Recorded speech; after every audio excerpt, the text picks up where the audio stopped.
हाँ जी, नमस्कार।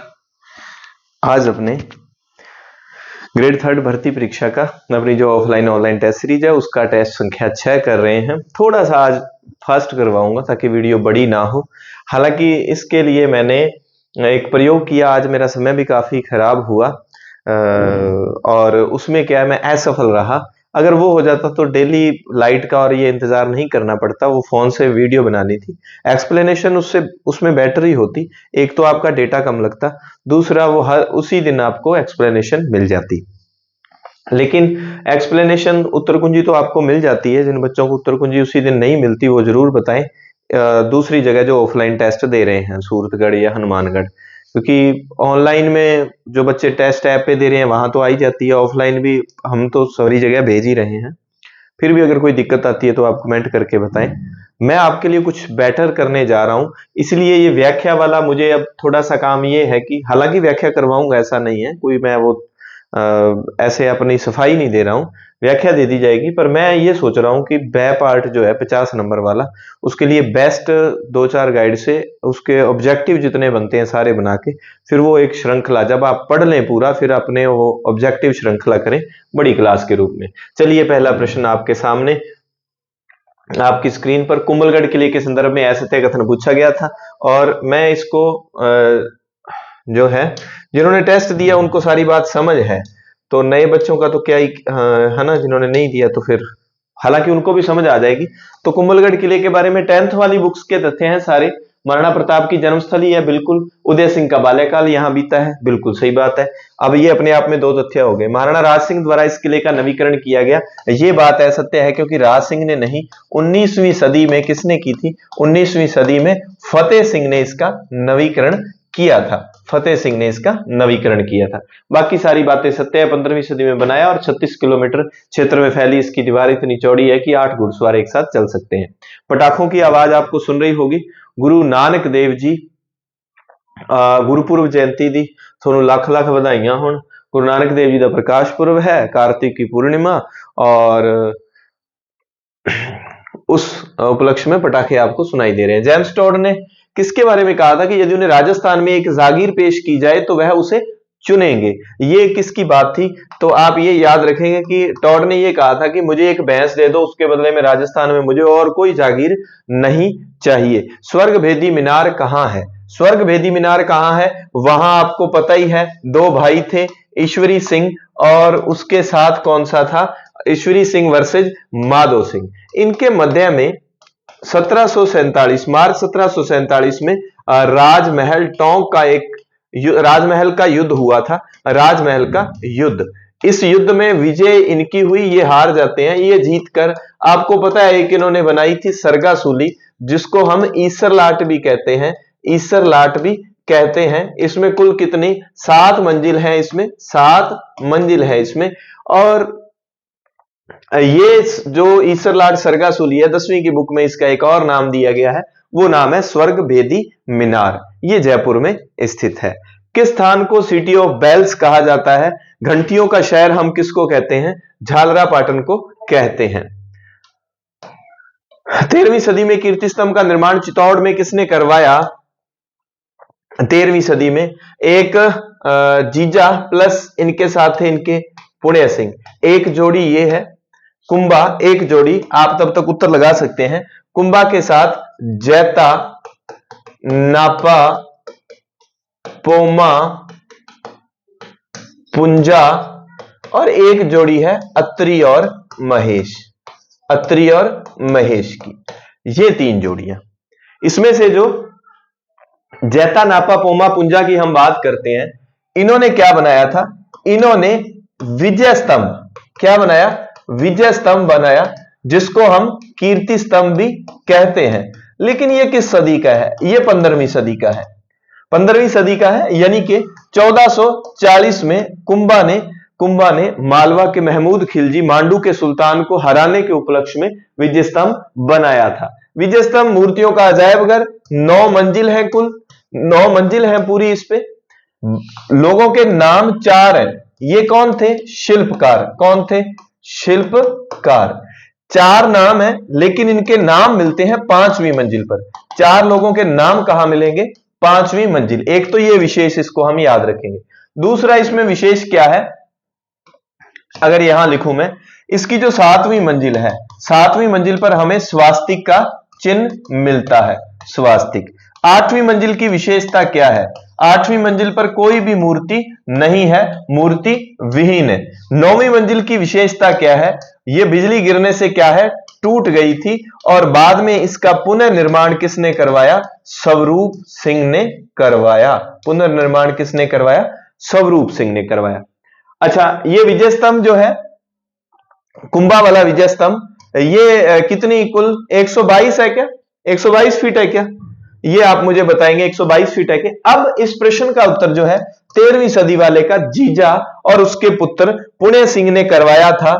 ये कौन थे, ये जैन लोग थे, जैन व्यापारी। और किसको समर्पित है, आदिनाथ को समर्पित है, जैनियों के प्रथम तीर्थंकर आदिनाथ को समर्पित है। अगर पूछा जाए विजय स्तंभ किसको समर्पित है, तो भगवान विष्णु, कुंभा के आराध्य देव विष्णु को समर्पित है। पहली ऐसी इमारत जिस पर डाक टिकट जारी किया गया था। जीजा और उसके पुत्र पुण्य ने जो है आदिनाथ प्रथम तीर्थंकर को समर्पित ये जैन कीर्ति स्तंभ बनाया था। ये भी कुंभलगढ़ चित्तौड़ में ही पड़ता है, कीर्ति स्तंभ जिसकी हम बात करते हैं। 10वीं की बुक में इसकी हाइट दी है 24.5 मीटर। ध्यान रखना मीटर में दी है, लेकिन गाइड वगैरह में इसकी जो हमें फीट में ऊंचाई मिलती है 75 फीट। 10वीं की बुक में इसमें मंजिल बताई है 6, लेकिन 6 अपने नाम मानते हुए वैसे 6 है, 6 और 7 आपको एक जगह नहीं मिलेगा, क्योंकि 6 और 7 अगर आपको एक जगह मिलता है तो प्रश्न डिलीट होगा। तो ये क्या है, आप यहां 6-7 मंजिल में दोनों ही लिख देता हूं कि इसमें 6 या 7 मंजिल थी। हिंदी ग्रंथ अकादमी में 7 आती है जैसे। चलिए नेक्स्ट प्रश्न, 84 खंभों की छतरी का निर्माण राजा अनिरुद्ध की पत्नी नाथावती द्वारा करवाया गया। बूंदी के तारागढ़ फोर्ट का निर्माण 1354 में राजा भरसिंह ने करवाया। दोनों आंकड़ों के बारे में आप लोगों का क्या कहना है, दोनों आंकड़ों के बारे में क्या कहना है आपका, आप क्या कहोगे। आप तो पता नहीं क्या कहोगे, पर 84 खंभों की छतरी का निर्माण अनिरुद्ध ने करवाया। यहां बात पूरी हो जाती है, किसके लिए, अपने धाय भाई के लिए, धाय भाई के लिए अनिरुद्ध ने करवाया था। फिर नाथा ने क्या करवाया था, नाथा ने करवाया था रानी की बावड़ी का निर्माण। नाथावती ने क्या करवाया था, रानी की बावड़ी का निर्माण। इसका मतलब 1 नंबर कथन गलत है, 2 नंबर सही है। मैंने एक बात आपको हर टेस्ट में बताता हूं कि मेरे द्वारा आपको पेपर में जितने तथ्य दिए जाते हैं उन तथ्यों को रट लिया करना, मैं बिल्कुल आसपास की बातें आपको बताता हूं। तो अब आपको तारागढ़ दुर्ग 1354 में बना, बरसिंह ने बनवाया, आंकड़ा याद रह जाना चाहिए। अनिरुद्ध से संबंधित हमारी इस बुक में हमारे सिलेबस के अकॉर्डिंग 2 बातें मुख्य है। एक, अनिरुद्ध ने खुद ने बनाया है, जो वो क्या बनाया है, 84 खंभों की छतरी, और एक उसकी पत्नी नाथा ने बनाई है, वो बनाई है रानी की बावड़ी। राजस्थान के ताजमहल के नाम से प्रसिद्ध जसवंत थड़ा किसको समर्पित है। एक अगर प्रश्न आ जाए जसवंत थड़ा जो है इसका निर्माण किसने करवाया, अगर तो आता है निर्माण किसने करवाया, निर्माण करवाया किसने, सरदार सिंह ने। पर अगर आ जाए समर्पित, तो समर्पित किसको है, जसवंत सिंह द्वितीय को, राजस्थान का ताजमहल। नेक्स्ट प्रश्न, विश्व में स्थापत्य कला का उदाहरण वह दुर्ग जो बिखरी चट्टानों के टुकड़ों को संजोकर बनाया गया, और उस दुर्ग का नाम है लक्ष्मणगढ़। क्या नाम है, लक्ष्मणगढ़। अच्छा, 1857 की क्रांति के समय, 57 की क्रांति के समय लक्ष्मण सिंह कहां के राजा थे, लक्ष्मण सिंह। मैं आज वो आपका टेस्ट जो बना रहा था, नेक्स्ट टेस्ट, उसमें 1857 का जो 1857 की क्रांति वाला जो रेवोल्यूशन है ना, स्ट्रगल मूवमेंट है, तो उसमें लक्ष्मण, तो मुझे याद आया कि अच्छा लक्ष्मण रेखा को कैसे खींचना है, बांस से लक्ष्मण रेखा खींचेंगे, क्योंकि वो लग जाता है, उसमें जो है जहर होता है ना, तो बांस से लक्ष्मण रेखा खींच दोगे।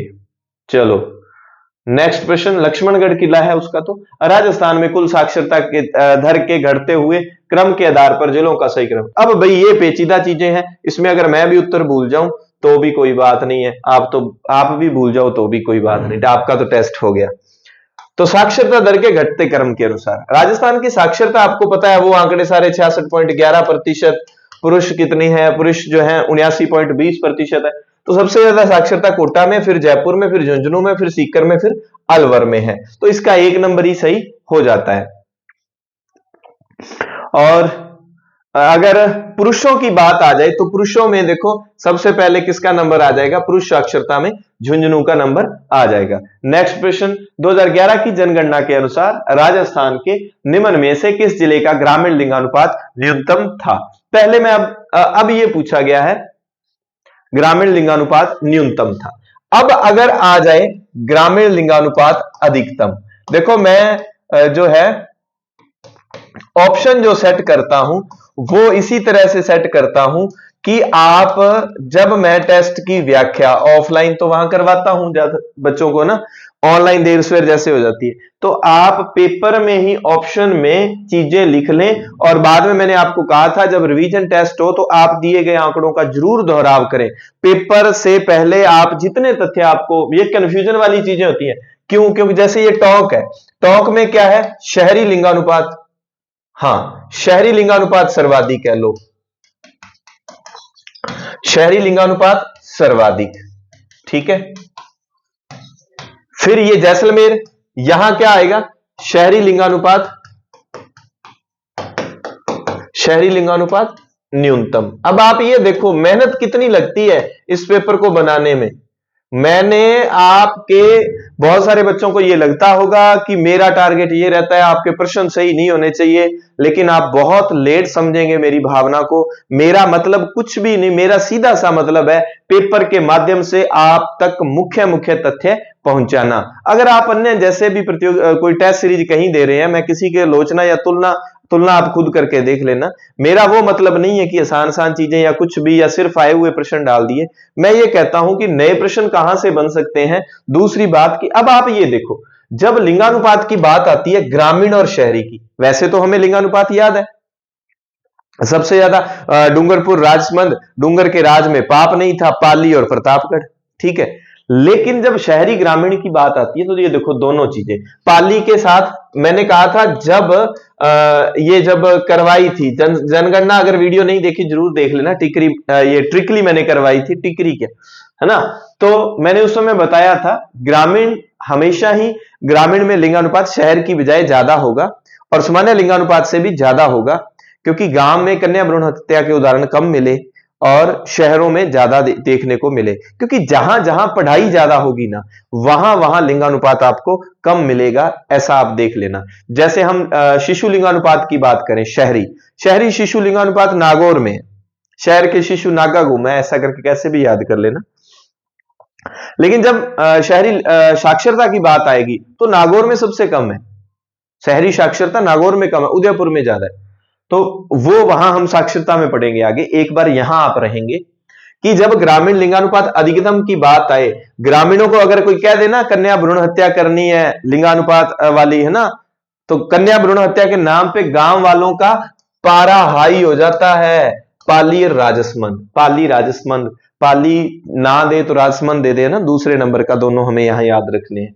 पाली का 1 नंबर पे, फिर दूसरे नंबर पे राजस्थान का। शहरों में लिंगानुपात वहां ज्यादा होगा जहां कोई भी रोक टोक नहीं है, लड़कियों को कोई रोक टोक नहीं है, तो टोंक है, टोंक के साथ दूसरा जिला बांसवाड़ा है, टोंक के साथ दूसरा जिला कौन सा है, बांसवाड़ा है। जहां ग्रामीणों जो लड़कियों को कोई भी रोक टोक नहीं है, वहां लिंगानुपात सर्वाधिक है। और वैसे ग्रामीण लिंगानुपात कहां है कम, धौलपुर में। और अगर वैसे आ जाए आपके सामने कि न्यूनतम लिंगानुपात, सामान्य बात आ जाए, न्यूनतम लिंगानुपात कहां है, न्यूनतम लिंगानुपात तो कहां आ जाएगा, मैंने कहा था किनारों पे, पहला कौन सा आ जाएगा, धौलपुर, कौन सा, धौलपुर। दूसरा उधर वाला किनारा जैसलमेर, फिर इधर वाला भरतपुर, धौलपुर जैसलमेर, करौली के बाद फिर आएगा भरतपुर के बाद शायद अपने हमारे वाले जिले का नंबर है गंगानगर का। तो इस तरह से चीजें आप बार बार अभ्यास करोगे, फिर आपके जाकर याद हो जाएंगी।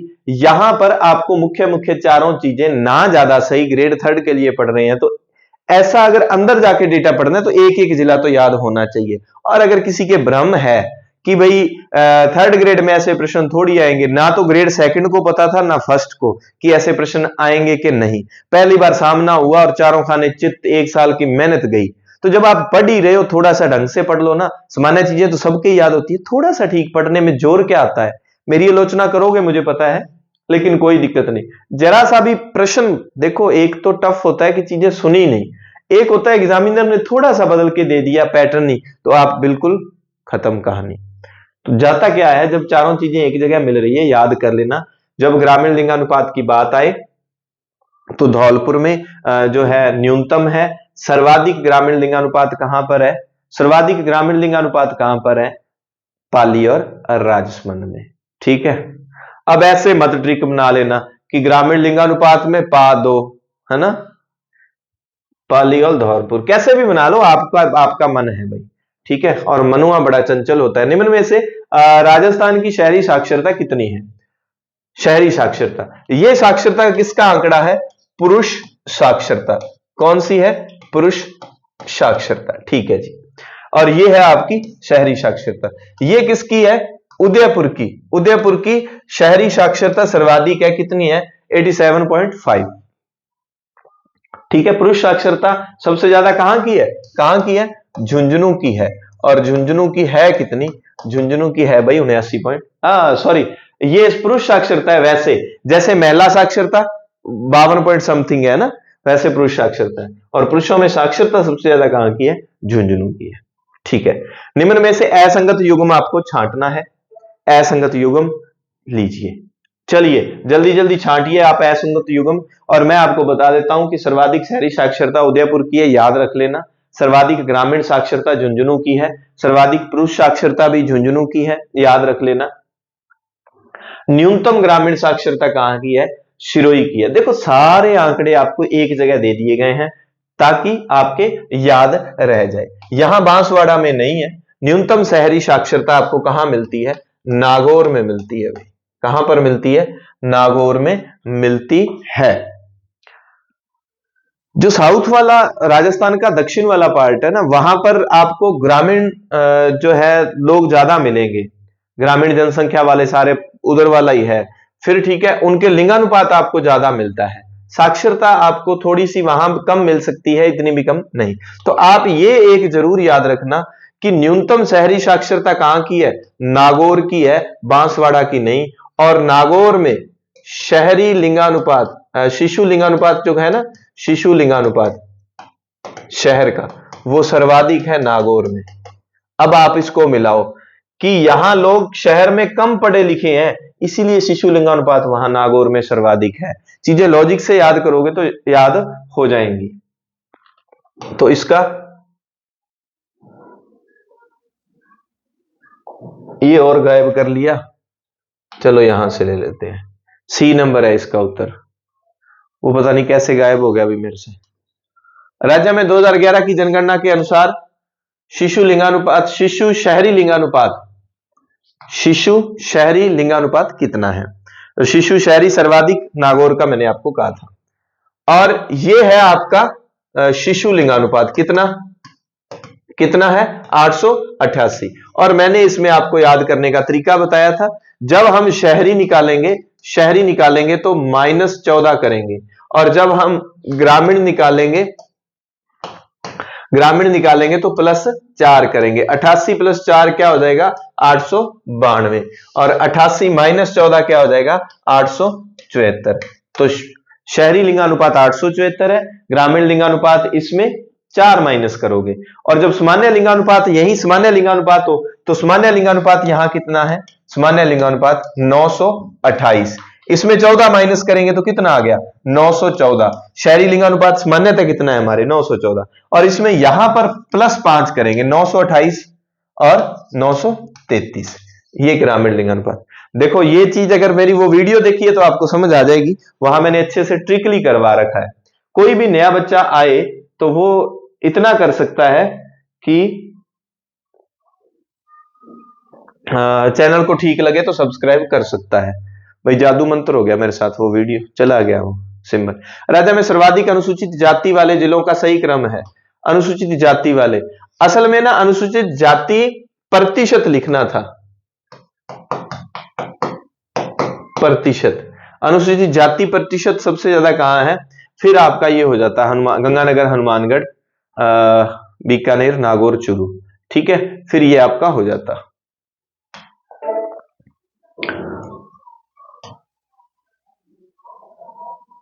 दो 2011 की जनगणना के अनुसार कौन से जिलों में क्रमशः ग्रामीण शहरी लिंगानुपात सर्वाधिक है।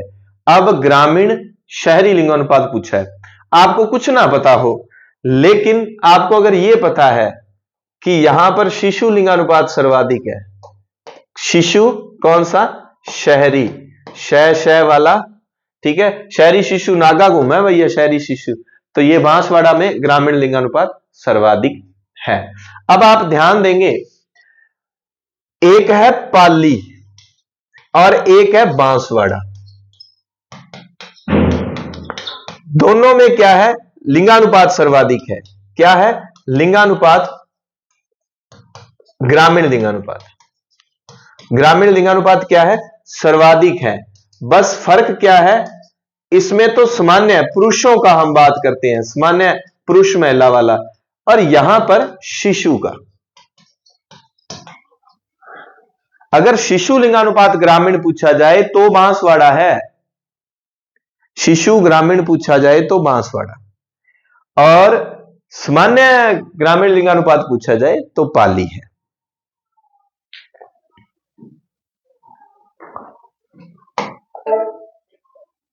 नेक्स्ट, राजस्थान में सर्वाधिक जनसंख्या वाले जिलों को आरोही क्रम में सेट करें। ये लो, चलो वो गया आपके सामने से ऑप्शन, ये इतनों को कर दो, आरोही क्रम। ठीक है, आरोही का मतलब क्या है, आरोही, आरोही और अवरोही, ये मैंने बहुत बार आपको बताया हुआ है। ये बड़ा अक्षर है अवरोही, और ये आरोही क्या है, छोटा है। ठीक है, तो छोटे से बड़े की ओर, यानी कि जब आपको आरोही क्रम चुनना हो ना, तब आप ऑप्शन में क्या किया करो, इधर से उस तरफ जाया करो, इधर से मत देखा करो आंकड़ों को, सीधा सा हिसाब है। जब हम उसकी बात करते हैं जनसंख्या की, तो जय ने जोधा को लवनु कहा। मैंने क्या ट्रिक बताई थी आपको, जय ने जोधा को क्या कहा, जोधा को लवनु, क्या कहा, लवनु। जयपुर, जोधपुर, लव अलवर, और न से नागौर, और यू लवनु, नू यानी कि NU। ठीक है, नागौर और यू से उदयपुर। अब लग जाओ आप इधर से, जयपुर है नहीं, ठीक है, उसके बाद जोधपुर, अलवर, नागौर, उदयपुर, C नंबर इसका उत्तर बन जाता है। वो वीडियो देख लेना, नहीं देखी तो। जनसंख्या वाली, सर्वाधिक ग्रामीण जनसंख्या प्रतिशत वाले जिले बताइए, सर्वाधिक ग्रामीण जनसंख्या प्रतिशत वाले जिले, सर्वाधिक ग्रामीण जनसंख्या प्रतिशत कहां पर है भाई, सर्वाधिक ग्रामीण जनसंख्या प्रतिशत,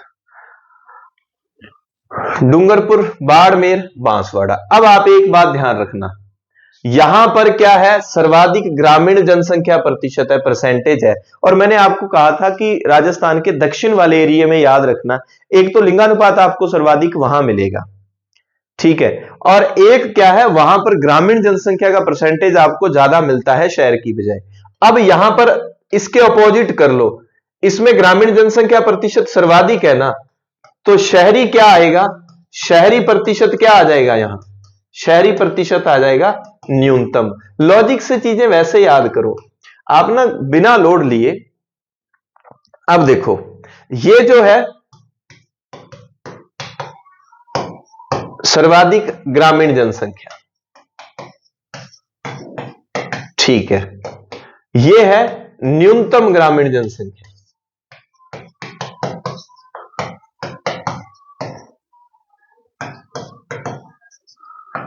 ठीक है, यहां क्या है, सर्वाधिक शहरी जनसंख्या है ना, हाँ, ये क्या हो गया, सर्वाधिक शहरी जनसंख्या।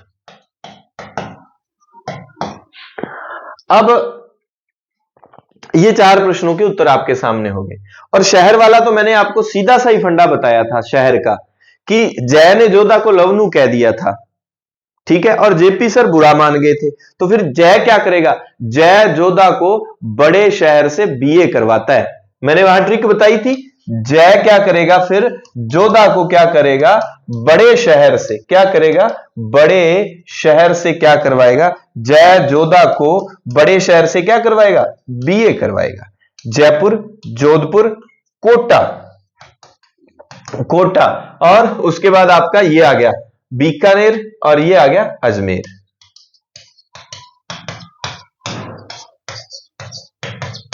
ठीक है, इस तरह से ये जिले हैं। अब आपने जहां जहां आपको, यहां पर आपको ग्रामीण जन प्रतिशत ज्यादा मिल रहा है। सामान्यतः देखो शहरी और ग्रामीण जनसंख्या कहां पर है, ठीक है, शहरी जनसंख्या सर्वाधिक कोटा जयपुर में है, जब जनसंख्या की बात आ जाए इस ऑप्शन में, क्योंकि कोटा जयपुर अजमेर, वैसे ये आगे पीछे हो गया, वो सेट नहीं हुआ। वैसे तो क्या है कि यहां पर जयपुर पहले आएगा, लेकिन सर्वाधिक शहरी वाले के आंकड़े हैं, ये सर्वाधिक शहरी जनसंख्या वाले आंकड़े हैं। वैसे तो इसका सही तो क्या आएगा, जयपुर आएगा, जयपुर के बाद जोधपुर आएगा, जोधपुर के बाद कोटा आएगा, फिर इस तरह से। अब यहां पर सर्वाधिक ग्रामीण जनसंख्या प्रतिशत है, तो शहरी प्रतिशत न्यूनतम हो जाएगा। जहां पर प्रतिशत न्यूनतम है शहर का, वहां ग्रामीण ज्यादा होगा, जहां ग्रामीण ज्यादा है वहां शहरी न्यूनतम होगा, ऑपोजिट होगा। जैसे अगला प्रश्न देखते हैं हम, जनगणना 2011 के अनुसार सर्वाधिक शहरी जनसंख्या वाले जिले कौन से हैं, सर्वाधिक शहरी जनसंख्या वाले जिले, ये लो, अभी हमने किए। जय ने जोधा को बड़े शहर से क्या करवा दी, बीए करवा दी भाई, ठीक है, जय ने जोधा को। अब आप ये देखना, ये किस चीज का उत्तर है, ये किस चीज का आंसर है, ये ढूंढना। प्रतापगढ़, डूंगरपुर, जैसलमेर। राजस्थान में न्यूनतम दशकीय वृद्धि वाले जिले, आपको पता है न्यूनतम वृद्धि कहां 10% कहां हुई, गंगानगर में हुई थी। और सर्वाधिक कहां हुई, जनगणना के अनुसार सर्वाधिक वृद्धि कहां पर हुई थी, सर्वाधिक वृद्धि बाड़मेर के बाद। अब आप आगे याद रखना तैयार, बाड़मेर के बाद के 2 जिले और याद रखना, आपके लिए काम छोड़ के जा रहा हूं, 2 जिले। तो अब ये क्या हो गया, गंगानगर, इसकी बढ़िया सी आपको ट्रिक बताई थी उस वीडियो में। गंगानगर, झुंझुनू, पाली, फिर कौन सा बूंदी, फिर कौन सा चित्तौड़, ट्रिक बताई थी वीडियो में जनगणना वाली जो है। निम्न में से किस जिले का लिंगानुपात सर्वाधिक है भाई, जल्दी जल्दी, सर्वाधिक लिंगानुपात वाला जिला। ट्रिक थी, डूंगर के राज में पाप नहीं था, डूंगर के राज में पाप नहीं था। डूंगरपुर, राजसमंद, पाली, प्रतापगढ़। अब इसमें से कौन सा पड़ा है, ये पड़ा है राजसमंद। लिंगानुपात के संदर्भ में असंगत युग्म, ग्रामीण लिंगानुपात कितना 933, ठीक है, शहरी कितना 914, ठीक है, शिशु 888, राज्य का लिंगानुपात कितना है 928, तो ये क्या हो जाएगा, गलत हो जाएगा। सर्वाधिक ग्रामीण शिशु लिंगानुपात वाला जिला है, क्या पूछा है, ग्रामीण शिशु लिंगानुपात, अभी हम करके आए थे,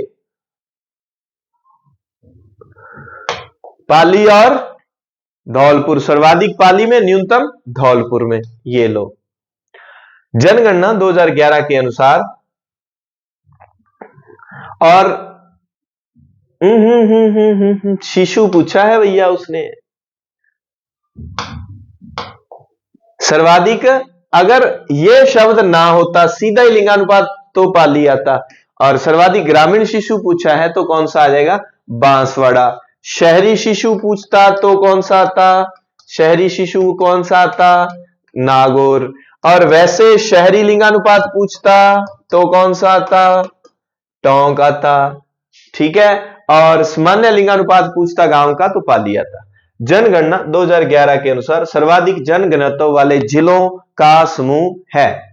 स्पीड में चल रहा हूं भाई, मैं आपको कुछ नहीं पूछ रहा ना, तो इसकी ट्रिक थी, मैं तो दस्या सीगा, जब दो अल्लाह, जयपुर, भरतपुर, दौसा, ठीक है, अलवर, ठीक है, धौलपुर, ठीक है, फिर बांसवाड़ा, इतने जिले हो गए देख, 1 2 3 4 5 6, 6 जिले हैं ये। उसमें से कौन सा? दौसा और अलवर यहां देख रहा है। ट्रिक वहां बढ़िया मजेदार बताई थी आपको वीडियो में, वरना देखो तो भैया क्या कर सकते हैं। निम्न में से किस जिले में 2011 में न्यूनतम बाल लिंगानुपात अंकित किया गया? देखो 80 प्रश्न पूरे करने होते हैं तो टॉपिक हमारे पास थोड़े ही होते हैं, तो फिर एक टॉपिक से ज्यादा प्रश्न आते हैं, क्या किया जाए, उसमें आते हैं तो आते हैं। न्यूनतम बाल लिंगानुपात कहां अंकित किया गया भैया? बताइए भैया, न्यूनतम बाल लिंगानुपात कहां देखा गया आपको? हाँ चलो ये तो आप बता दो, करौली, जैसलमेर, बांसवाड़ा और टोंक। वैसे तो सामान्यतः अगर पूछता वो न्यूनतम लिंगानुपात कहां है तो हम धौलपुर में आते, ठीक है। यहां पर हम किस में आएंगे? धौलपुर के बाद किसका है? जैसलमेर का। जैसलमेर के बाद किसका है? करौली का है। अच्छा 24 नंबर प्रश्न का जैसलमेर है या करौली है? भैया मैं भी देख लूं, इसमें कंफ्यूजन हो चुका है। 24 नंबर प्रश्न का करौली है, बस ठीक है भाई। मतलब पहले धौलपुर, न्यूनतम बाल लिंगानुपात करौली में कैसे जाएगा? न्यूनतम बाल लिंगानुपात कौन सा है? बाल लिंगानुपात, न्यूनतम बाल लिंगानुपात झुंझुनू, सीकर। अच्छा भैया, अच्छा भैया, न्यूनतम बाल लिंगानुपात वाले जिले कौन से हैं? झुंझुनू, ठीक है, सीकर, ठीक है, करौली, ये है भाई, ये रट लेना, वेरी इंपॉर्टेंट है, ये मेरे को भी चकमा दे गया। झुंझुनू, सीकर, करौली, झुंझुनू, सीकर, करौली, न्यूनतम बाल लिंगानुपात, झुंझुनू, सीकर, करौली, न्यूनतम बाल लिंगानुपात, झुंझुनू, सीकर, करौली, फिर उसके बाद गंगानगर है। और सर्वाधिक कहां पर है बाल लिंगानुपात? तो भीलों के बाल जो है बांसवाड़ा, प्रताप, भीलवाड़ा, ठीक है। बांस पर भीलों के बच्चे, बांस पर भीलों के बच्चे, वो हमने वहां याद किया था, बांस, प्रताप, भीलवाड़ा। ये बहुत इंपॉर्टेंट आंकड़े हैं भाई, वेरी इंपॉर्टेंट है, ये दो आंकड़े अच्छे से रट लेना। सर्वाधिक बाल लिंगानुपात बांसवाड़ा, प्रतापगढ़, भीलवाड़ा, बांसवाड़ा, प्रतापगढ़, बांसवाड़ा से शुरू होगा। सर्वाधिक बाल लिंगानुपात बांसवाड़ा से शुरू होगा, सर्वाधिक बाल लिंगानुपात बांसवाड़ा से शुरू होगा, बांसवाड़ा, प्रतापगढ़, भीलवाड़ा। और न्यूनतम बाल लिंगानुपात वहां शुरू होगा जहां पर पुरुष साक्षरता सर्वाधिक है। पुरुष साक्षरता, ग्रामीण साक्षरता यहां झुंझुनू में सर्वाधिक है, झुंझुनू, सीकर, करौली, तो यहां से करौली उठाया हुआ है, इसके अलावा वो जिले नहीं है। ये थोड़ा सा आप ये मान सकते हो कि प्रश्न 3rd ग्रेड के लेवल से अप है। ये इसलिए डाले जाते हैं क्योंकि पेपर में 2-4 प्रश्न ऐसे आएंगे जिनके साथ छेड़छाड़ नहीं करनी होती, तो आप छेड़छाड़ ना करते, ठीक है भाई। ये जरूर याद कर लेना, झुंझुनू, सीकर, करौली, बांसवाड़ा, प्रतापगढ़, भीलवाड़ा, और यहां पर चौथा जिला है गंगानगर। देख लो गंगानगर ने कितनी तरक्की कर रखी है। राजस्थान का औसत जन घनत्व है, कितना है? 200, कितना है? 200। सर्वाधिक जयपुर, ठीक है। 2001 की तुलना में 2011 की जनगणना के संबंध में गलत कथन चुने। लिंगानुपात में वृद्धि हुई है, बिल्कुल हुई है। लिंगानुपात में क्या है? वृद्धि हुई है, बिल्कुल हुई है। बाल लिंगानुपात में वृद्धि हुई है? नहीं हुई भाई। बाल लिंगानुपात पहले तो क्या था? 900 कुछ था, 900 प्लस था, और अब कितना है? 888, तो वृद्धि नहीं हुई, क्या हुई है? कमी हुई है, कमी हुई है। तो ये जो बी नंबर ऑप्शन इसका क्या है? गलत कथन हो जाता है। नेक्स्ट प्रश्न, 2011 की जनगणना के अनुसार जिलेवार जनघनत्व का सही अवरोही क्रम है। अवरोही का मतलब है बड़े से छोटा, तो जयपुर, भरतपुर, अलवर, जयपुर, भरतपुर, दौसा, अलवर, जब दो, अल्लाह दो, बांस, ठीक है, अल्लाह दो, बांस, ये रहा अलवर, धौलपुर, बांसवाड़ा, कोटा। वो वीडियो देख लेना, सुमेलित कीजिए इसको, क्या ही एक्सप्लेन करें, ज्यादा एक्सप्लेन करना भी ठीक नहीं रहता, सुमेलित करें। तो एक ही चीज, ऐसा आसान प्रश्न जो देखने से टफ लगता है कि सर्वाधिक जो है आपको नहीं पता घनत्व कहां का कितना है, लेकिन जयपुर के जस्ट बाद में किसका आता है, भरतपुर का आता है। तो यहां बड़ा आंकड़ा कौन सा है, 503। तो यानी कि ए का क्या आ जाएगा, डी आ जाएगा। ए का क्या आ जाएगा, सॉरी ए का क्या आ जाएगा, 4 आ जाएगा। ए का 4 जहां भी है उनमें देख लो कहां है, ये रहा, तो डी आ जाएगा ऑप्शन में। 2011 की जनगणना के अनुसार जनसंख्या आकार के आधार पर भारत में राजस्थान का क्या स्थान है। अब यहां नोट करने वाली बात है, ये तो 2011 की जनगणना, अगर शब्द आए वर्तमान, वर्तमान में क्या है, तो वर्तमान तो आएगा ये, लेकिन इसके अनुसार करना है तो 8वां, क्योंकि 2014 में आंध्र प्रदेश से तेलंगाना अलग हो गया, तो वो क्या है, राजस्थान एक ऊपर चला गया, क्योंकि आंध्र प्रदेश जो बड़ा था आंध्र प्रदेश, वो अब राजस्थान से छोटा हो गया। 11 की जनगणना अनुसार निम्न में से राजस्थान का न्यूनतम शहरीकृत जिला कौन सा है। न्यूनतम शहरीकृत जिला कौन सा है, तो ये जिला हो जाएगा डूंगरपुर, क्योंकि यहां पर क्या है, ग्रामीण ज्यादा है। हाल ही में राज्य की कितनी हस्तियों को राज्यपाल द्वारा राजस्थान गौरव सम्मान दिया गया, तो ये कितनी हस्तियां थी, 28 थी। यही आ जाता अगर जो है शिक्षक दिवस पर, शिक्षक दिवस पर कितने शिक्षकों को पुरस्कार मिला शिक्षक दिवस पर, तो कितना आता, 75। शिक्षक दिवस पर कितने शिक्षकों को सम्मानित किया गया था, 75 को। और राजस्थान गौरव कितनों को दिया गया है, 28 लोगों को। ऐसा प्रश्न इंपॉर्टेंट होता है हमेशा ही। हाल ही में जयपुर में 13वें राजस्थान फिल्म फेस्टिवल के आयोजन के तहत सर्वश्रेष्ठ राजस्थानी फिल्म का खिताब किसको मिला है, हुकुम। हाल ही में प्रदेश की धरोहरों के विकास व संरक्षण के लिए राजस्थान धरोहर प्राधिकरण के साथ किसका समझौता हुआ है भाई, किसका हुआ है, हिंदुस्तान जिंक लिमिटेड का। और ये कहां है, असी जींदे आसरे तेरे हां, ना तेरे बिना गुजारा मुख मोड़ी ना सजना सानू तेरा सहारा ए। हिंदुस्तान भाई, मैंने इसको ऐसे याद किया था कि इसका जी लिया है जी, ठीक है, और देबारी का दे, तो ये जिंदे, जिंदे नी जिंदे तेरे वादे दुख दिंदे। मसरा, मुख्यमंत्री शिक्षित राजस्थान अभियान के तहत हाल ही में राज्य शिक्षा में कौन सा नवाचार किया गया।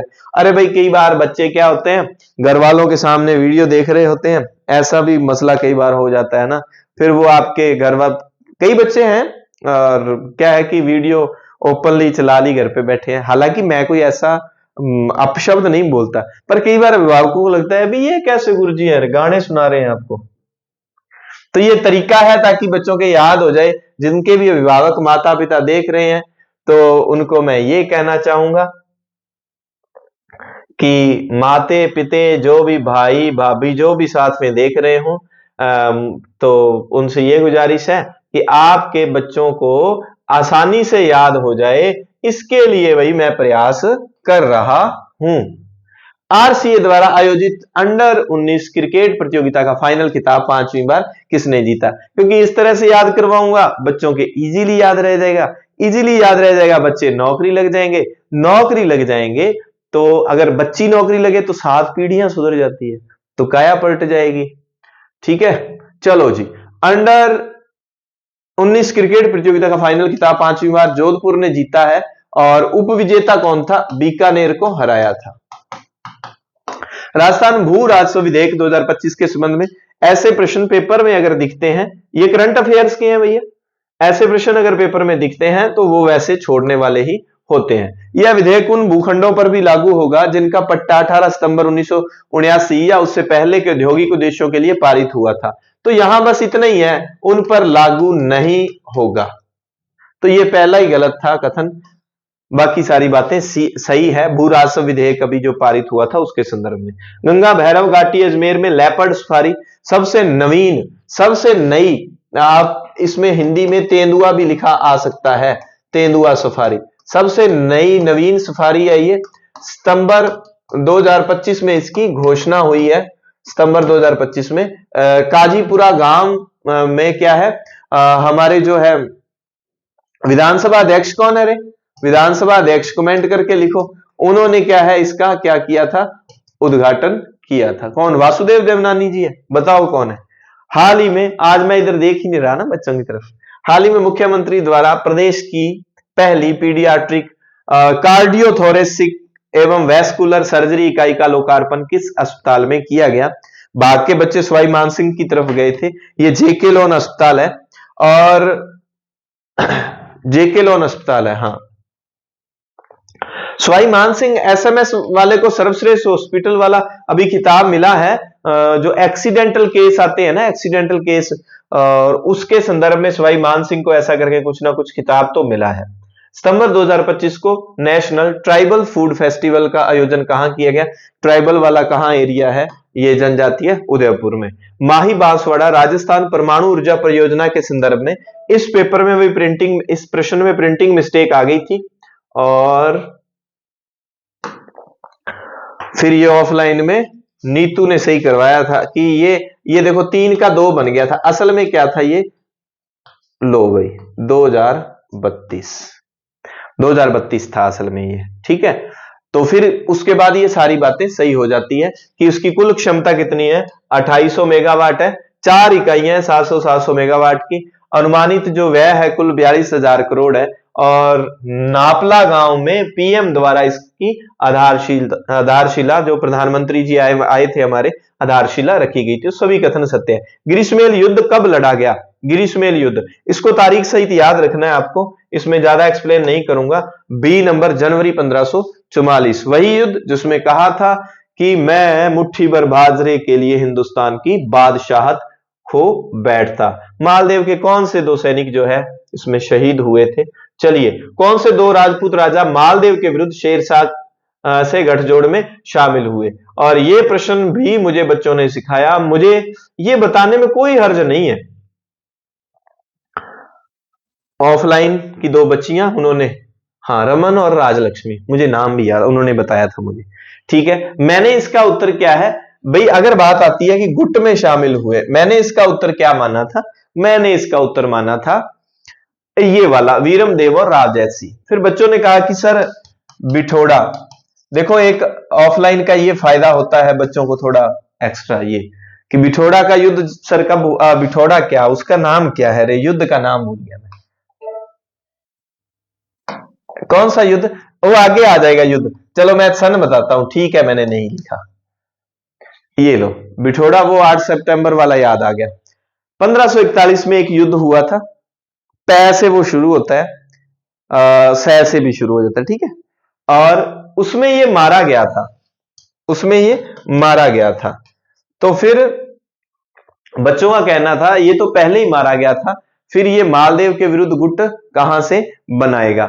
और मैंने तो यही समझा था, क्योंकि इसका क्या है आपको पता है, जैतसी ने अपने क्या है मंत्री को भेजा था, एक सेनापति को भेजा था उसे सुरक्षा के लिए।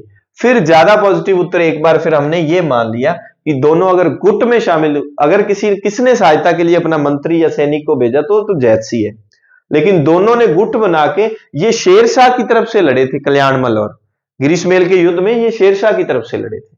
तो सी नंबर उत्तर है। 1564 में चंद्रसेन के कौन से भाई ने अकबर के नागौर दरबार में उपस्थित होकर चंद्रसेन के विरुद्ध सहायता मांगी थी भाई, चंद्रसेन के विरुद्ध। यहां बच्चों को थोड़ा सा कंफ्यूजन था कि सर उदय सिंह भी गया था, लेकिन उदय सिंह जो है ना ये क्या करता है, 1562 में आपको पता है चंद्रसेन गद्दी पर बैठा था, चंद्रसेन गद्दी पर बैठा था। इसने क्या कि जोधपुर में ही एक जगह पर, जोधपुर में क्या किया, इसने खुद ने युद्ध किया, ठीक है, जोधपुर में इसने खुद ने युद्ध किया था और ये तो हार गया था, ये युद्ध कर रहा था। और राम सिंह क्या है, राम सिंह दरबार में गया था, राम सिंह दरबार में गया तो इसके लिए 1564 में पहली बार अकबर ने क्या किया, हुसैन कुली खान के नेतृत्व में सेना भेजी थी। हुसैन कुली खान क्या कर लेगा, 1564 में जाएगा और जोधपुर पर अधिकार कर लेगा। तो अकबर ने पहली बार जोधपुर पर 1564 में अधिकार कर लिया था, क्योंकि राम सिंह उसके, और ये 10th के तथ्य हैं, आप देख लो चंद्रसेन के, तो इसका उत्तर हो जाएगा राम सिंह। चंद्रसेन के बारे में असत्य कथन आपको बताना है। अकबर ने 1564 में जलाल खान के नेतृत्व में सेना भेजकर जोधपुर पर अधिकार कर लिया। राय सिंह को चंद्रसेन के विरुद्ध जोधपुर का प्रशासक नियुक्त किया गया। प्रशासक 1572-74 दोनों आ जाते हैं। रावल सुखराज सुजावा देवीदास चंद्रसेन के साथी थे, 10th का है।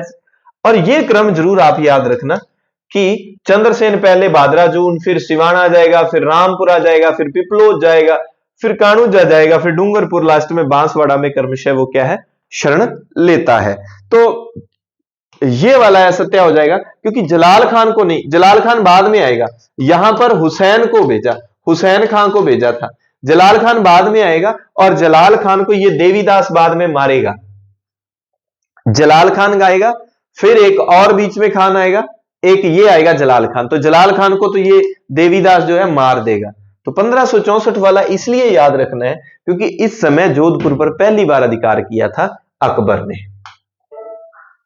किस अवधि में जोधपुर राज्य को खालसा क्षेत्र के अधीन रखा गया? जैसे ही चंद्रसेन जी चल बसेंगे तो 1581 से 83 तक जो है इनको खालसा घोषित किया जाएगा। और फिर 83 में क्या करेंगे, मोटा राजा उदय सिंह को, मोटा राजा उदय सिंह को क्या है, राजा बना दिया जाएगा। मुगलों के संरक्षण में राजा बनने वाला पहला राजा था जो कि अपनी बेटी का विवाह करेगा जहांगीर के साथ। राजारोहण के समय जसवंत सिंह का संरक्षक कौन था? राज सिंह कुंपावत, राज सिंह था, कुंपावत था सरनेम शायद। बीकानेर का कौन सा राजा 1527 ईस्वी में ढोसी के युद्ध में नारनौल के नवाब अबी मीरा के साथ युद्ध करते हुए मारा गया? चलो मैं पानी पी लूं, इसका एक उत्तर आप दो जल्दी से। नारनौल का युद्ध हुआ था, डोसी का था, और उसमें कोई और उस राजा में ना दो तीन बातें ही हैं काम की, वैसे ज्यादा बातें हैं नहीं अगर आपको याद हो तो। और मैंने जब पढ़ाया था तो मैंने ये कहा भी था, इस तरह से कुछ डायलॉग भी मारा था कि उस समय कौन था। अच्छा ये 1527 नहीं होगा, एक तो 26 होगा भाई, ये 1526 में, क्योंकि मैंने यहां आपको याद करवाया था पानीपत के युद्ध में उस एक तरफ बाबर जीत रहा था, दूसरी तरफ बीकानेर का राजा लूणकर्ण जो है मारा गया था ढोसी के युद्ध में।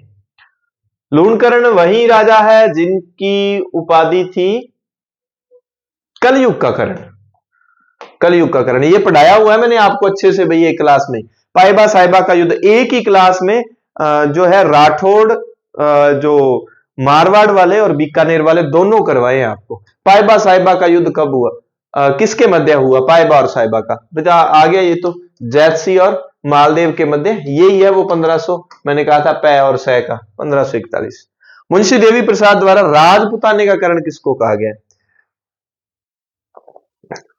एक तो है, ये कौन था? ये था जागलंदर बादशाह।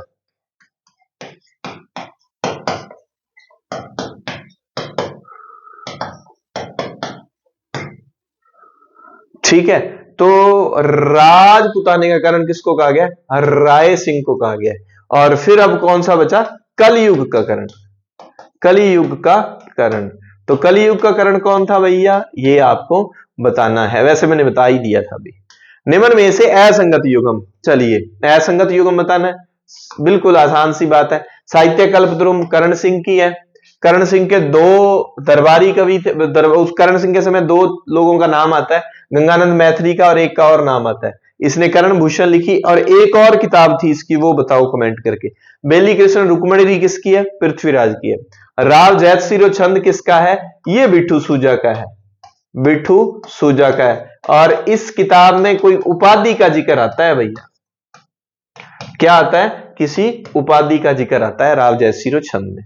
मुख्यमंत्री वृद्धजन सम्मान पेंशन योजना के संबंध में कथनों पर विचार करें। संपूर्ण भार इसका क्या है? राज्य सरकार वहन करती है, राज्य सरकार के कंधों पर वजन ज्यादा हो गया है भाई।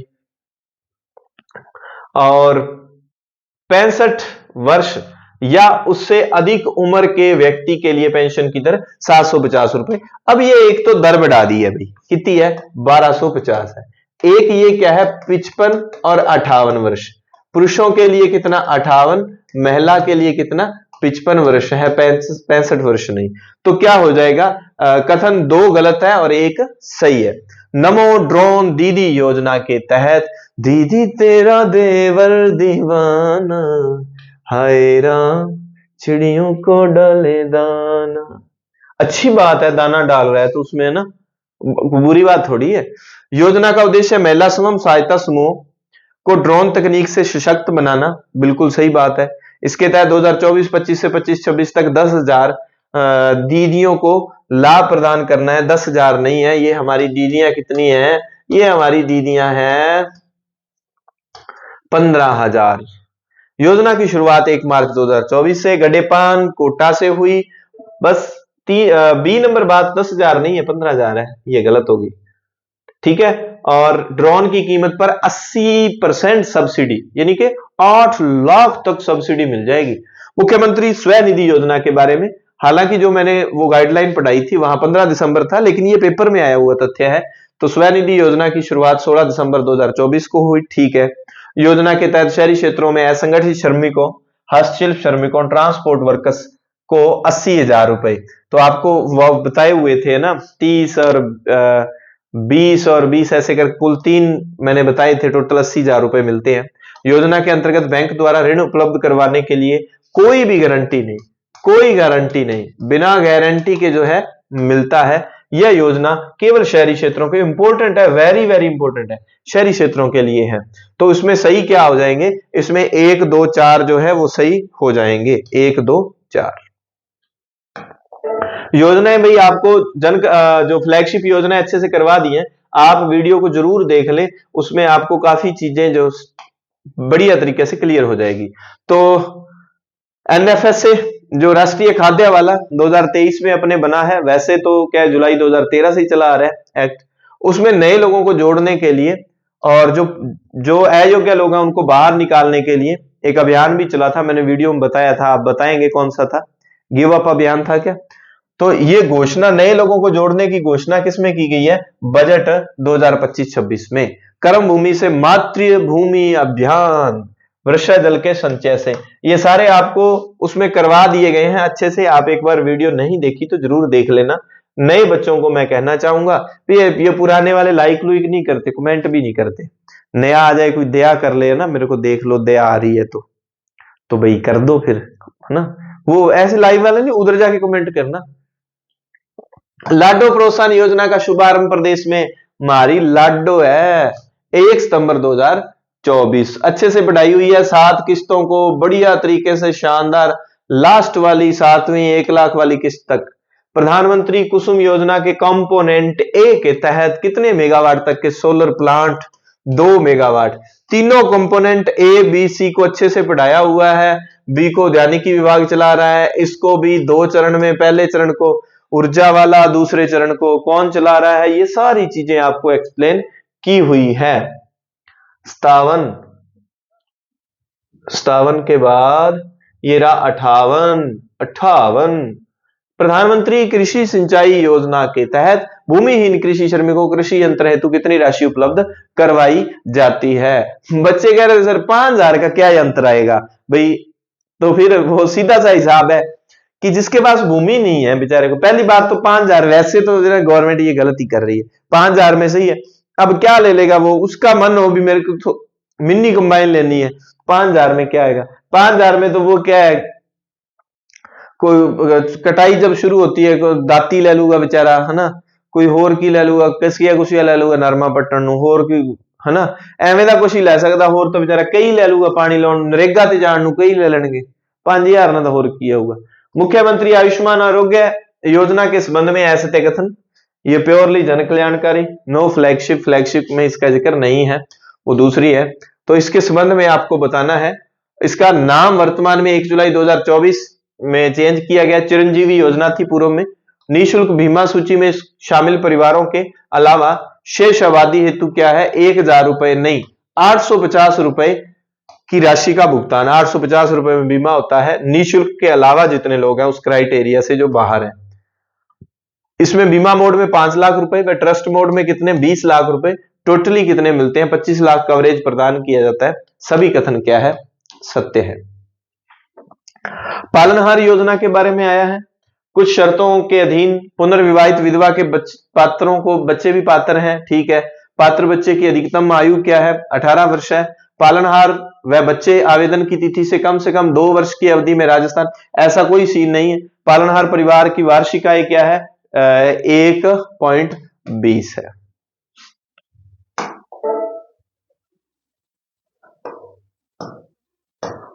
किस समिति? अच्छा, 1.20 से मुझे याद आया, 1.20 किस में मिलते हैं? ये कोई पेमेंट भी मिलती है 1.20। किस समिति की सिफारिश पर 1958 में राजस्थान उच्च न्यायालय की जयपुर बेंच को समाप्त किया गया? सत्यनारायण सेवा समिति की। और जयपुर में खंडपीठ कब शुरू हुई थी? 1977 में हुई थी। निम्न में से असंगत युग्म है। अनुच्छेद 215 उच्च न्यायालयों का अभिलेख न्यायालय, अनुच्छेद 214 उच्च न्यायालयों का गठन, 25 उच्च न्यायालयों का क्षेत्राधिकार और 31 2 या 2 से अधिक राज्यों के लिए एक ही उच्च न्यायालय। अब आपको यह देख के लगता है कि ये तो सही होगा, उच्च न्यायालयों का गठन नहीं है। गठन किस में है? 226 में है। 14 में गठन नहीं है। 14 में उच्च न्यायालय की डेफिनेशन मिलती है आपको। उच्च न्यायाधीश की किस अनुच्छेद के तहत उच्च न्यायाधीश जो है वो रिट जारी करता है? 226 के तहत। निम्न में से असंगत युग्म है उच्च न्यायालय के संदर्भ में। अब ये इस पर आपको क्या बोनस मिलता है? कारण क्या है? अभी नए वर्तमान, ये आप कमेंट करके बताओ। अभी जो सितंबर में ये चेंज हुए हैं, सितंबर में ये कुल 61 दिन रहे थे श्री राम साहब अपने, और सितंबर में क्या है? सितंबर में इनको क्या कर दिया गया है? चेंज कर दिया गया है। इनकी जगह कोई और बन गया, तो वर्तमान न्यायाधीश भी बदल गया। तो प्रथम न्यायाधीश कौन? कैलाश नाथ नहीं है। ये तो क्या है? सबसे लंबे कार्यकाल वाले हैं। तो प्रथम कौन है? प्रथम कौन हो गए? कमलकांत वर्मा। ठीक है, तो ये आपका क्या मिल गया? प्रश्न हो गया डिलीट। बोनस मिल गया भाई आपको।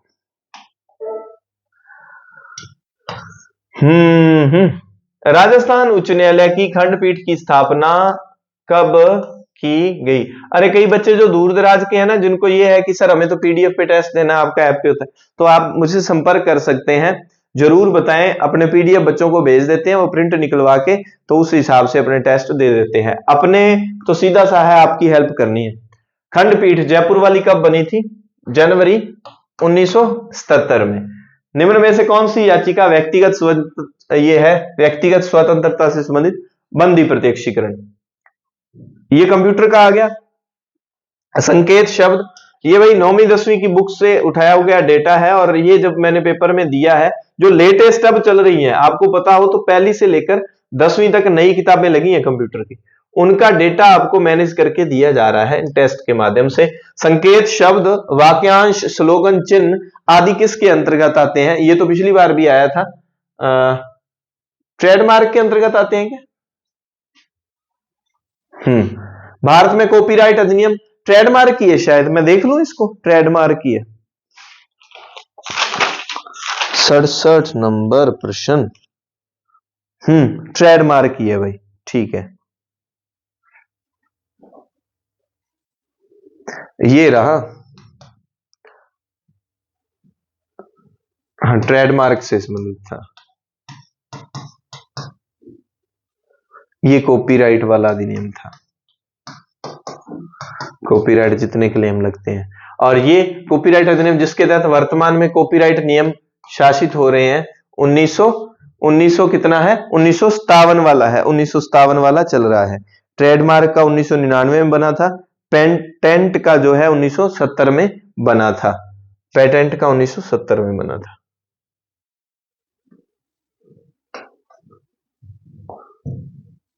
हाँ भाई, 1970 में किसका बना था? पेटेंट से संबंधित नियम बने थे। और ट्रेडमार्क का 1999 में। और पेटेंट वाले में संशोधन कब किया गया? 2005 में। तो 4 नियम पक्के से आप रट लेना। पेटेंट वाला, वर्तमान में पेटेंट वाला कौन सा चल रहा है? 1970 वाले में संशोधन कर दिया, कौन सा आ गया? 2005 में। और ट्रेडमार्क वाला नियम कौन सा? 1999 वाला ही चल रहा है। और कॉपीराइट वाला वर्तमान में कौन सा चल रहा है? 1957 वाला। ये याद रखेंगे आप। भारत में एआई कृत्रिम बुद्धिमत्ता, एआई आर्टिफिशियल इंटेलिजेंसी के बारे में आया है। सत्य कथन बताना है। फास्टैग, रुपए, यूपीआई उत्पादों के बारे में जागरूकता पैदा करने हेतु एनपीसीआई द्वारा पाई को लॉन्च किया गया है। पाई को लॉन्च किया गया है, पाई ऐप ना। एआई को बढ़ावा देने हेतु NAIM नेशनल एआई मिशन की शुरुआत की गई है। और यह मिशन कब शुरू हुआ था? 2018 में। इस मिशन की शुरुआत पी कोमोकोटी समिति की सिफारिश पर की गई। इसको मैं आने वाले पेपर के लिए वेरी इंपॉर्टेंट मानूंगा। स्क्रीनशॉट लेके इन चीजों को याद कर लेना अच्छे से। ये आगे ये सभी सत्य है। एआई मिशन की शुरुआत कब की गई है? 2018 से, क्योंकि एआई काफी तरक्की कर रहा है, तो ये प्रश्न इंपॉर्टेंट हो जाता है आपके सिलेबस के अकॉर्डिंग। निम्न में से कौन सा अधिगम प्रक्रिया का सही तार्किक क्रम है? अधिगम प्रक्रिया का सही तार्किक क्रम। आवश्यकता, नीड्स वाला, टारगेट वाला, यहां से आवश्यकता, लक्ष्य, बाधा, अंतःक्रिया, स्थायीकरण।